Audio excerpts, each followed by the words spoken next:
ஆண்டவரும் அருமை இரட்சகருமாகிய இயேசு கிறிஸ்துவின் நாமத்தினாலே உங்கள் ஒவ்வொருவரையும் வாழ்த்துகிறேன். இந்த நாளிலும் நாம் தியானிக்கலாம் யாத்ராகமத்தின் புஸ்தகம் 33ஆம் அதிகாரம் 11ஆம் வசனத்திலே இப்படி வாசிக்கிறோம். ஒருவன் தன் சிநேகிதனோட பேசுவது போல கர்த்தர் மோசையோட முகமுகமாய் பேசினார். பின்பு அவன் பாளையத்துக்கு திரும்பினான். நூனின் குமாரனாகிய யோசுவா என்னும் அவனுடைய பணிவிடைக்காரனாகிய வாலிபன் ஆசரிப்பு கூடாரத்தை விட்டு பிரியாதிருந்தான். இங்க நம்ம வாசிக்கிறோம், யோசுவாவை குறித்து வேதம் சொல்லுகிறது, மோசேயின் பணிவிடைக்காரனாகிய யோசுவா ஆசரிப்பு கூடாரத்தை விட்டு பிரியாதிருந்தான். எப்படிப்பட்ட சூழ்நிலை இந்த வார்த்தை இங்கே எழுதப்படுகிறது என்றால், இஸ்ரவேல் ஜனங்கள் தங்களை கெடுத்து கொண்டார்கள். அதாவது கற்பனையை பெற்றுக்கொள்ளும்படியாய் மோசே மலையின் மேல் ஏறி போயிருக்கிறார்.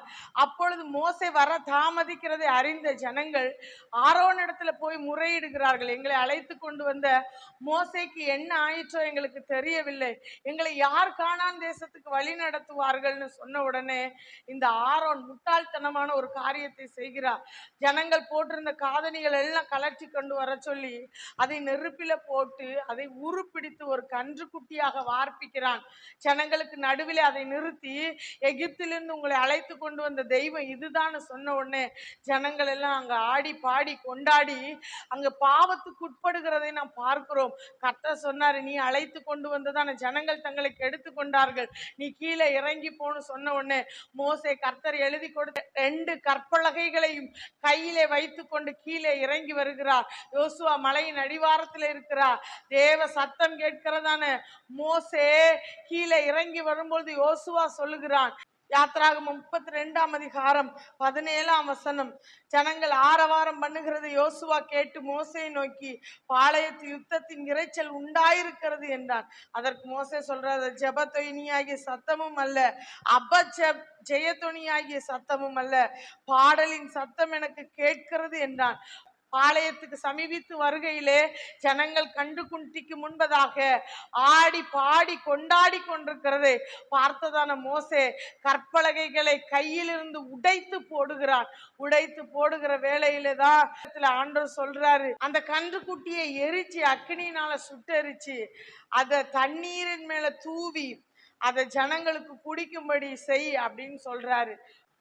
32ஆம் அதிகாரத்துல அங்க ஒரு பெரிய வாதை ஜனங்களுக்குள்ளே உண்டாகிறது. 33ஆம் அதிகாரத்துல கர்த்தர் சொல்றார், நான் உங்க நடுவில் இருக்க மாட்டேன்ப்பா, உங்களுக்கு முன்பதாக ஒரு தூதனை அனுப்புவேன், தூதன் தான் உங்களை அழைச்சிட்டு போவாரு அப்படின்னு கர்த்தர் சொல்றாரு.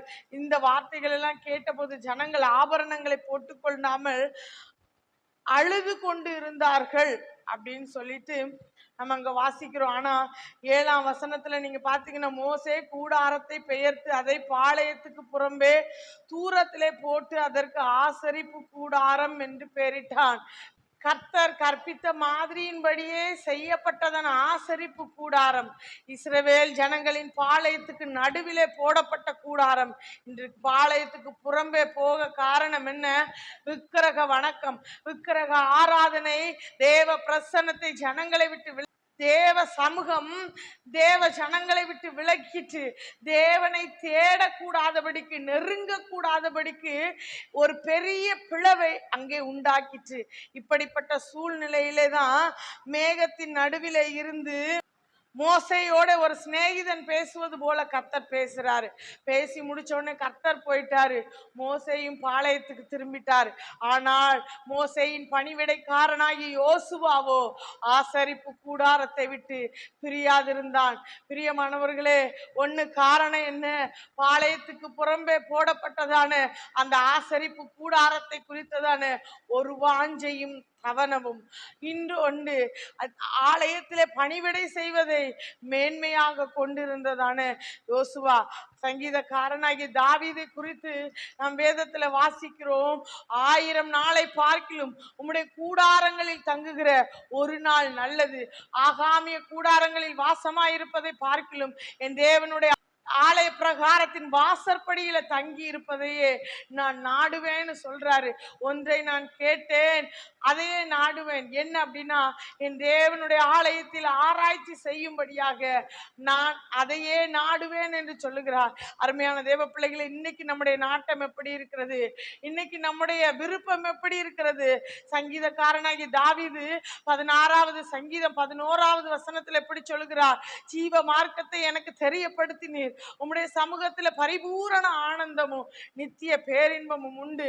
இதை அறிந்து கொண்டதான யோசுவா ஆசரிப்பு கூடாரத்தை விட்டு பிரியாதிருந்தான். இன்னைக்கு தேவ பிள்ளைகளுக்கு தேவ சமூகத்துக்கு வர மனம் இல்ல, தேவ பிரசன்னத்தை உணர மனம் இல்ல, தேவ சமூகத்தை நாட மனமில்ல, தேவனை விட்டு தூரம் போறதுக்கு ரொம்ப பிரியப்படுறாங்க. ஆனா தேவன் இன்னைக்கு நம்மை பார்த்து எச்சரிக்கிறார். யோசுவா என்னும் மோசேயின் பணிவிடைக்காரன் என்று வேதம் நமக்கு சொல்லுகிறது. ஒருவேளை மோசேயின் பணிவிடைக்காரன் என்றுதானே வேதம் சொல்லுகிறது. மோசே பாளையத்துக்கு திரும்பி இருந்தா இவனும் மோசையோடு போயிருக்கத்தானே வேண்டும்.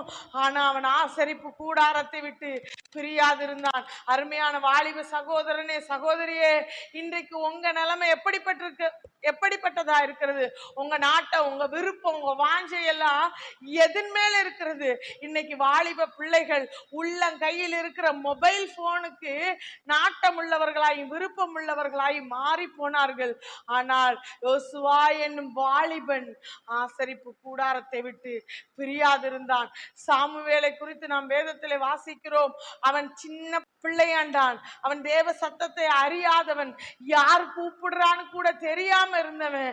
ஆனா அவன் தேவ சமூகத்தை விட்டு விலகாம இருந்ததுனால தான் முதல் பெயர் சபா வரைக்கும் சாமுவேல் கர்த்தருடைய தீர்க்கதரிசி தான் என்று அறியப்படுகிற அளவிற்கு ஒரு பெரிய தீர்க்கதரிசியாய் வந்தான்.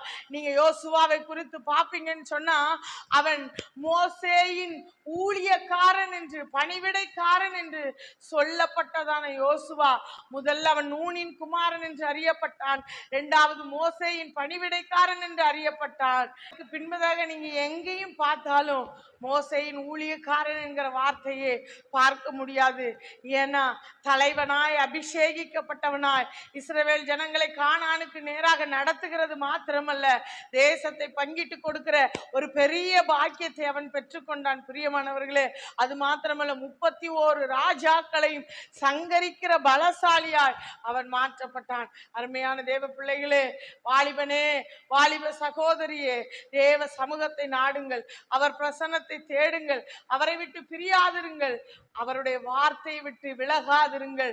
யோசுவா 1ஆம் அதிகாரம் 8ஆம் வசனத்துல கர்த்தர் அவனுக்கு சொல்ற வார்த்தை இதுதான். இந்த நியாய பிரமாண புஸ்தகத்தின் உன் வாயை விட்டு பிரியாதிருப்பதாக, இதில் எழுதியிருக்கிறபடி எல்லாம் நீ செய்து வலதுபுறமாவது இடதுபுறமாவது சாயாமல் இருப்பேனா, நீ உன் வழியை வாய்க்க பண்ணுவாய், நீ புத்திமானாய் நடந்து கொள்வாய் என்று அங்கு கர்த்தர் சொல்லுகிறதை நாம் பார்க்க முடிகிறது. அருமையான தேவ பிள்ளைகளை, யோசுவாவின் தேவன் இன்றைக்கும் ஜீவிக்கிறார். அவர் உங்களுக்கும் அப்படிப்பட்ட வாழ்க்கையை தந்து ஆசீர்வதிப்பார். ஆனா நீங்க செய்ய வேண்டியது ஒண்ணே ஒண்ணு, தேவ சமூகத்தை நாடுங்க, தேவ பிரசன்னத்தை வாஞ்சியுங்கள், அவர் வார்த்தையை தேடுங்கள். கர்த்தர் உங்களை ஆசீர்வதிப்பார். ஜெபிப்போமாம். அன்பின் பரலோக பிதாவே, உம்மை நன்றியோடு ஸ்தோத்தரிக்கிறோம் ஆண்டவரே. தகப்பனே, நீர் பேசின நல்ல வார்த்தைக்காய் ஸ்தோத்திரம். இம்மட்டுமாய் தேவ சமூகத்தின் ஆசீர்வாதங்களை எங்களுக்கு புரிந்து கொள்ள கிருபை தந்தீங்க. அதை விட்டு விலகாதிருக்க கர்த்தர் எங்களுக்கு அனுக்கிரகம் பண்ணுவீராக. எந்த சூழ்நிலையிலும் உம்மை விட்டு தூரம் போகிற அனுபவம் எங்களுக்கு வேண்டாம் ஆண்டவரே. அப்பா ஆண்டவரே, யோசுவாவை போல, சாமுவேலை போல, தாவீதை போல உங்க பிரசன்னத்தை வாஞ்சிக்கிறவர்களா எங்களை மாற்றுங்க. சமூகத்துல தாழ்த்தி அர்ப்பணிக்கிறோம். இயேசு கிறிஸ்துவின் மூலம் ஜெபங்களை நல்ல பிதாவே. ஆமென், ஆமென்.